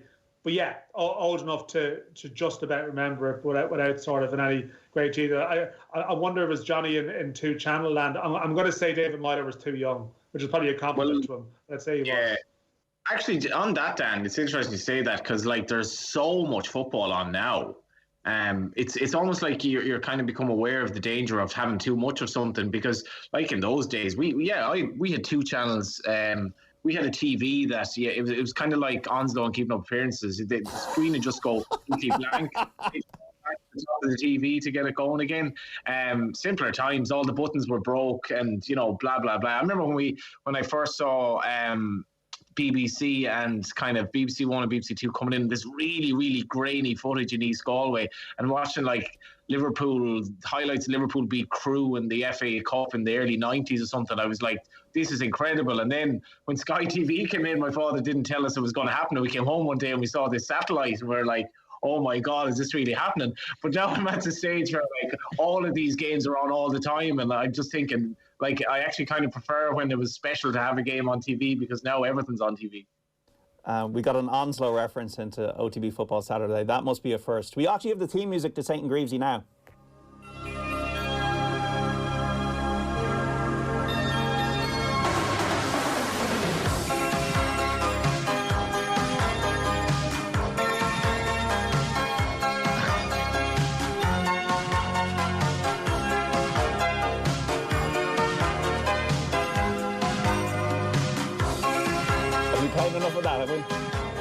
Have we played enough of that? I think we probably have. But very sad news during the week that Ian St. John passed away. He was a player that Bill Shankly really admired at Liverpool, and he was a key part of Liverpool's emergence from the second division back in the early 1960s to win 2 league titles and an FA Cup in the 1960s. And Jimmy Greaves, who played for England and for Spurs. Just on the League of Ireland, Johnny, it's not too long before we're going to have it back. No, it's great. Like watching a bit of. I didn't think I'd spend some of my Saturday on Drogheda United's YouTube channel, but Dan texted me earlier on. He said, "I'm watching the Drogs and Dundalk here, so it's the Old Malone Cup game." Yeah, it's like Friday at Cheltenham, so it's we're basically 2 weeks away now. And I know Dan did a piece in this during the week, but it was interesting. Stephen O'Donnell talking about like the goalkeeper that they brought in for Liverpool, who's been basically in their squads in terms of Champions League games. And you look at Joe Hodge coming to Derry City and some other players who've come over here. It's become an attractive enough place for even Premier League clubs and very good Premier League clubs to potentially send players to get first team football. I think Stephen O'Donnell was making the point that the level of training that they would get, I'm paraphrasing here, but is up to scratch, basically what he was saying. So it's going to be a very interesting season. Obviously, Shamrock Rovers will be favourites, but they've lost 2 of their massive midfield players. Some of their other players are getting a bit older, so I'm really looking forward to it, and hopefully crowds can come back maybe to some extent by June or July or something like that. Yeah, I think the point is, just to follow on what Johnny said, it's a sort of situation in England now in the last sort of 6 months or so, or I mean through the pandemic really, that budgets have been really affected in the lower leagues. Non-league football was closed down for a time, and what we've had is a situation where a lot of the better clubs who want to send their academy players on loan, they've had fewer options. And as a result, we've sort of seen Ireland come up, particularly as maybe there was an interrupted spells in the season, whereas now you can bring players in and have a run through maybe till November. So, yeah, like the Vítězslav Jaros is a Czech Republic keeper who's gone to Pats. He's 19. They've brought on a guy from West Ham, another striker from Reading. And there's 2 sides to the debate as well, because some people would say here, there's a lot of Irish kids who've played all the way through in the underage leagues to under 19 level, and then they see, loan players brought in ahead of them. But I think there's probably a balance to be struck between the two, that, you need to still have that pathway for our young players, but also you need to try and lift the standard, particularly of the Premier Division. And I think bringing in someone who's been on the bench for Liverpool in a couple of Champions League games this year already isn't bad, And I think what they want to do is kind of strike up a relationship. I think in previous years probably it would have been hard to send players here. Might have been a perception that the style of play and in many cases, part-time football and stuff wouldn't really be suitable. But if you have sort of full-time clubs, and probably a less physical league now, maybe a younger league as well. It's a younger league. Like I'm sure when David came into it as a kid, like it was an older league, a lot more old men around the place. Whereas now it's probably for younger players, 19, 20, it mightn't be as intimidating in terms of like say the number of senior pros that are there, and as a result, some of these academy players, you keep hearing that under 23 football in England isn't really proper football to some degree. So maybe getting out to play men's football is a good education for them. And if it comes to Ireland, you can see some good players maybe that go on to be very good players. It's funny, David mentioned his row with Michael Hector there, who left a couple of studs in his chest. Michael Hector years ago was on loan at Dundalk, actually, very randomly, but a very rare example of a non-Irish born player who was on loan in the League of Ireland at the early stage of his career. David, did you have all the channels when you were growing up in Cork? Had we progressed as a society to have more than 2 channels by the time you were growing up? We did. We had the Digibox or whatever. I think Sky Sports was channel 35 or something like that. Used to have Nickelodeon 13. I was lucky we had the sports. Obviously, my father's big into sports, and to be fair to my mother, she watches a lot of even if she's at home on her own, when my dad's out working or whatever, that she'll watch sport when it's on. So we were lucky. But I do agree with Johnny. I think we're at the stage now where there's nearly too much football. Certainly when you sit down on a Saturday, if there's 4 games live on the telly, by the time the 4th one comes around, I have no interest. It's very difficult to watch that many games of football. But, you know, I was lucky to be able to watch those games as a kid, and certainly great memories of watching football, you know, as a child. The other thing about the amount of games, JD, and I think it's very interesting if you canvass people, certainly during lockdown, like how much time are people spending on their laptop and on their phones when a lot of people are just basically locked up in the house, and there's so much football on now. You're half watching some of it on your laptop. You're talking about the game maybe on social media. You're kind of on your phone throughout the game, and you do wonder, like, what's the attention span of people even watching all this football anymore? Are they even taking it all in like they used to in the old days when there was basically no other distraction at the time? Yeah, I think that's I must admit now, like it goes in waves. So like in January, I was really enjoying the football. Like, you know, it was like great. Like every night there was something on. It's like, good, there's a game tonight. But actually, it was a stage this week. It was. I'd be completely honest. Like there's not a lot of other stuff going on and work-wise and stuff. And on Thursday, I remember just picking up my phone and saw score updates. Like there was a couple of games on at 6 o'clock on Thursday. I had no idea they were even taking place, and it's just like, where is the break here? But I also think there's a broader point as well, that I think the standard has also been affected as well, because the players are on a rolling cycle of games. And I don't know. I think the level of some of the matches now, there's a fatigue is a massive factor with some of it. I'm not even sure if some of it is that entertaining anymore. And it just feels like everyone needs a break. Yeah. Okay, well, we're going to have a break now. Dan, David and Johnny, we got to leave it there. Loved it as always the last couple of hours. Look forward to speaking soon. Cheers, guys. Thanks, JD. Okay, Dave Meyler, Johnny Ward and Dan McDonnell on OTB Football Saturday. Just a lovely text in here, 53106 to finish. Saint, this is Ian St. John, was presenter like Gary Lineker is today. He presented the ITV coverage of Euro 88 too. St. and Greavesy as hosts opened the ITV coverage with the Republic of Ireland versus England. That is right, a match at 2 o'clock on the Sunday. Brian Clough was their guest for that one. He was happy Mick McCarthy was playing because he didn't fancy him at centre-back. R.I.P. Saint, that is from Andy in Beaumont. Just give you some scores to wrap up in the Premier League and in the Championship. So we got earlier on Burnley 1, Arsenal 1, Sheffield United 0, Southampton 2 is a full-time now. Aston Villa Wolves 5:30 start. Brighton against Leicester is an 8 o'clock start.